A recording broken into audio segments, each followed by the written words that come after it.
नमस्कार, आप exam tour देख रहे हैं। आपसे बता दें बीपीएससी टीआरई 3 को लेकर बहुत बड़ा अपडेट है।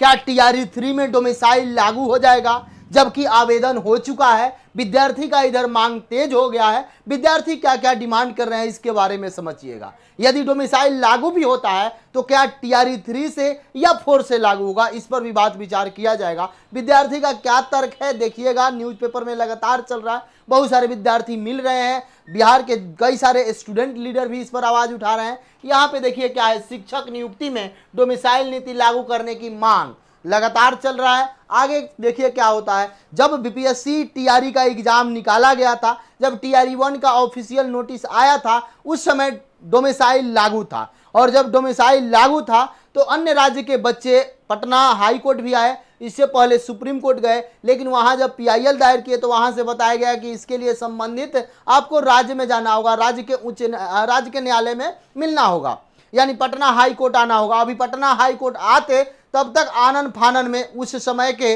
जो गठबंधन था, महागठबंधन था, माननीय मुख्यमंत्री नीतीश कुमार और उप मुख्यमंत्री तेजस्वी प्रसाद यादव दोनों ने मिलकर यह मंत्रिमंडल की बैठक की और तुरंत डोमिसाइल को हटा दिया। और उसके बाद से बहुत सारे विद्यार्थी डिमांड के, लेकिन कुछ नहीं हुआ। सभी विद्यार्थी तैयारी में लग गए, अपना एग्जाम को लेकर लग गए। उसके बाद डोमिसाइल उसी समय से लागू हो गया। लेकिन जब भर्ती दी गई थी उस समय लागू नहीं था, जब चल रहा था लागू नहीं था। उससे पहले मैं बता दूं, जब माननीय उप मुख्यमंत्री तेजस्वी प्रसाद यादव जब भी बोलते थे तो बोलते थे जब मेरा सरकार बनेगा तो पहला कलम से हम 10 लाख नौकरी देंगे और डोमिसाइल नीति लागू करेंगे, स्थानीय नीति लगाकर बिहार के विद्यार्थी को रोजगार देंगे। लेकिन जब वह सत्ता में आते हैं, जब उप मुख्यमंत्री बनते हैं, उसके बाद उस समय के मुख्यमंत्री यानी नीतीश कुमार जी को लगा कि मैं पीएम कैंडिडेट बन जाऊंगा, पीएम मटेरियल बन जाऊंगा, और उसको लेकर वहां से डोमिसाइल हटा दिया जाता है। ये जो इसका शुरुआती दौर है उसके बारे में बताया। अब फिर इधर स्टूडेंट क्या तर्क दे रहे हैं। स्टूडेंट का साफ तौर पर कहना है कि फर्जी आय जाति निवास लोग बनवा के यहाँ के जो बच्चे हैं, जो विकलांग बच्चे हैं, जो यहाँ के कैटेगरी में बच्चे हैं, जो यहाँ की जनरल महिला हैं या ओबीसी महिला हैं या एससी एसटी महिला हैं, उन लोगों का सीट ये लोग मार ले रहे हैं। ये बात को लेकर इन लोगों का तर्क है। क्या सच में लागू हो जाएगा, इस पर आप देखेंगे। यहाँ पे साफ लिखा गया है, शिक्षक भर्ती नियुक्ति में यानी शिक्षक नियुक्ति में डोमिसाइल नीति लागू करने की मांग।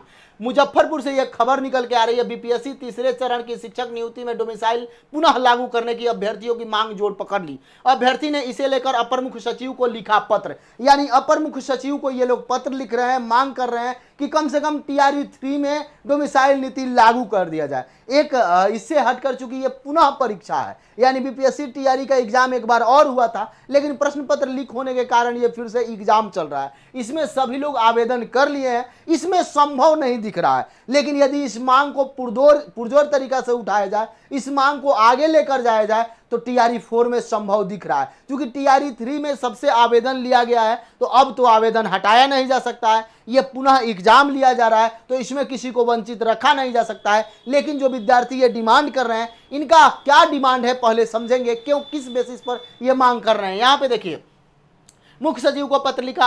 अभ्यर्थियों ने कहा कि बिहार में तीसरे चरण की बहाली चल रही है, आगामी माह में परीक्षा भी होने वाला है। पिछली दोनों नियुक्ति में अन्य राज्य के लोग फर्जी निवास, यानी देखिए इन लोगों का क्या बच्चे डिमांड कर रहे हैं, फर्जी निवास, कम मार्कशीट वाले सीटेट, यानी कि सीटेट और एस्टेट जो बच्चे हैं, सीटेट और एस्टेट वाले कम अंक वाले भी आ जा रहे हैं। एस्टेट में लगाकर जॉब ले रहे हैं और फिर से जांच के बाद बाहर निकल जा रहे हैं, और उसके बाद उन पर कोई कानूनी कार्रवाई नहीं हो रहा है, और बिहार के जो अभ्यर्थी हैं उनका सीट वो लोग खा ले रहे हैं। यानी बहुत सारे बच्चे आप देखिएगा, पूर्णिया के कई जगह से जो नोटिस आया उसमें पकड़ा गया कि यहाँ के वो अस्थायी निवासी नहीं है, फिर भी अस्थायी निवासी बनवा ले रहे हैं। इसको लेकर भी बहुत बड़ा समस्या है। एक सर्वे में आप देखे होइएगा, जब आरटीआई लगाया गया 51% और 56%। आप जरा सोचिए, 51% बहाली और 56% बहाली अन्य लोगों का हो जाए तो यहाँ के बच्चे क्या करेंगे।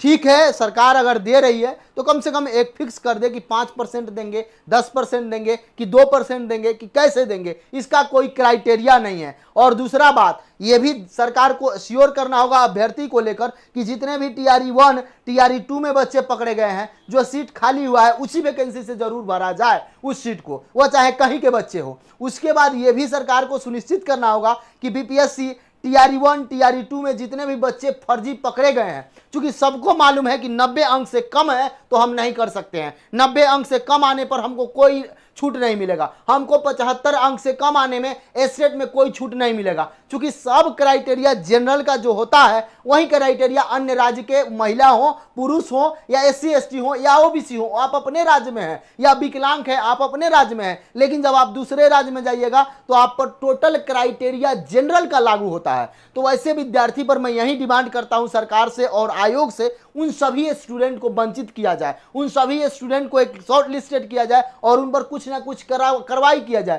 ताकि वह ऐसे विद्यार्थी, गलतफहमी में कोई नहीं आए हैं। जब कई सारे विद्यार्थी मेरे से कॉल करके पूछते थे कि मेरा हो गया क्या करें, हम बोलते थे छट जाइएगा, फिर भी जाकर ज्वाइनिंग कर लिए कई सारे विद्यार्थी। तो आयोग की भी कमी है, पहले ही जांच करा लेना चाहिए, उसके बाद नौकरी देना चाहिए। एक तरफ से देखिए तो विद्यार्थी में भी कुछ कमी है और उसके बड़ा आयोग में कमी है। दूसरा बात आप यहां पे देख लीजिए तो सभी विद्यार्थी यही डिमांड कर रहे हैं निकाले जाए, और सीमा, अभिषेक, आनंद, सुमन, प्रभा समेत अन्य अभ्यर्थी स्थानीय लोगों से जाकर स्थानीय नीति लागू करने को लेकर ये लोग लगातार मुखर हैं। स्थानीय नीति लागू करने के लिए इन लोग का यही डिमांड है कि बाहर के बच्चे जो है फर्जी आय प्रमाण पत्र, फर्जी जाति, फर्जी निवास बनवा के यहाँ घुस जा रहे हैं, फर्जी डॉक्यूमेंट्स बनवा ले रहे हैं, उसके बाद घुस जा रहे हैं। और तो और ये जो दिव्यांग का सीट है उसको भी ये लोग खा ले रहे हैं, और तो और जो महिला का आरक्षण है उस पर भी इन लोगों को नियुक्ति मिल जा रही है। तो इन सारे चीज को आयोग को अश्योर करना होगा, शिक्षा विभाग को इस पर जांच करने की जरूरत है। और रही बात बीपीएससी टीआरई 3 को लेकर,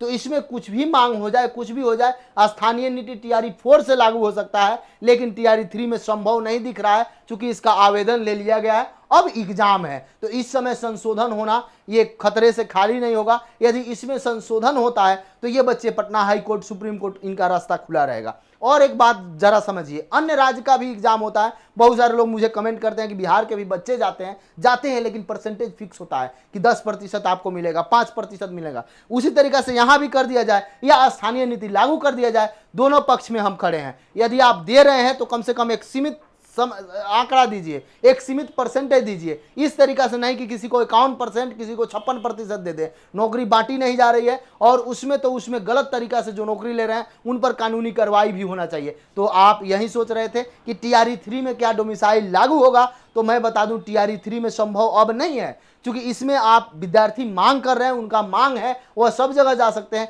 लेकिन टीआरई 3 का आवेदन ले लिया गया है। एक बार एग्जाम होकर कैंसिल हो चुका है, पुनः दोबारा एग्जाम हो रहा है, री एग्जाम हो रहा है। तो यही अपडेट था, बच्चे डिमांड कर रहे हैं, बच्चे का मांग एक तरीका से देखिए तो 100% जेन्युइन है। यदि आप एग्जाम टूर पर नए, चैनल को सब्सक्राइब कर लें, लोगों में शेयर करें। जय